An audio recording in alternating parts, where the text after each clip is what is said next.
তো গাইস আমি এখন হচ্ছে শ্যুট করব, যেটা এখন ট্রেন্ডিংয়ে চলছে, রাধা আর লুক ক্রিয়েট করবো আজকে আমি। রাধা কোথায় আমি কোথায়, তো যাই হোক আমি আমার মতো করে করব আজকে হচ্ছে করে।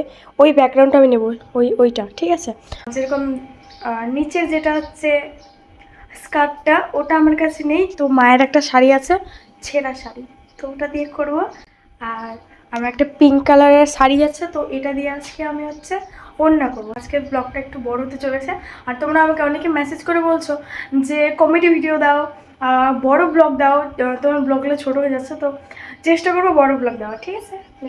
হ্যাঁ, এই যে এই কলসিটা হচ্ছে খাটের তলায় ছিল, মাদের বিয়েতে দিয়েছিল। কি লেভেলের নোংরা ভাই।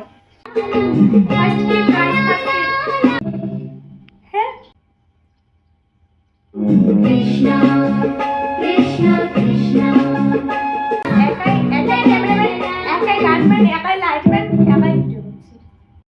দেখি আমার ফার্স্ট ক্লিপ কেমন হয়েছে।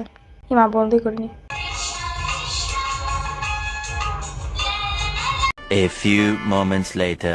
তো এটাও আমার শাড়ি, আর এটা যেটা ব্লাউজ করেছি আমি, এটাও শাড়ি। আর হচ্ছে কি বলে, এটাও শাড়ি, এটাও শাড়ি, এটাও শাড়ি।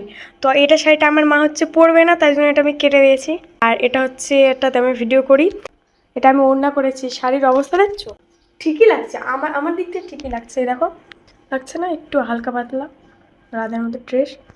আর এইদিকে হচ্ছে মানে ড্রেসটা তো হয়ে গেছে, আমার গয়না পরতে হবে। আর মুখটা একটু সুন্দর করতে হবে। A few inches later.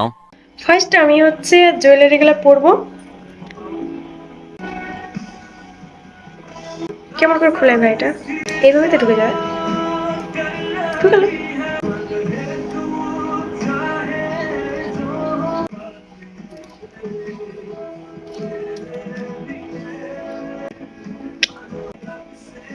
এটা ভালো লাগবে, ছোট নিই না এটা, তো কোনটা ভালো লাগবে, এটা এটা গিটা মালাটা ভালো লাগছে। এটা গাইস, আমার ভাই এসছে, গাইস।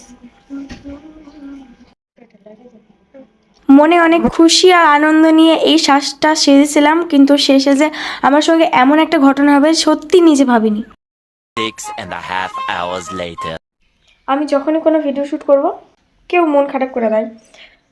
বর্তমানে আমি এখনই সাজলাম, ভিডিও করব না, ইচ্ছা নাই, মানে বলে বোঝাতে পারবো না। টাটা, ভিডিও আসবে না, এই ব্লগটাই শুধু আসবে।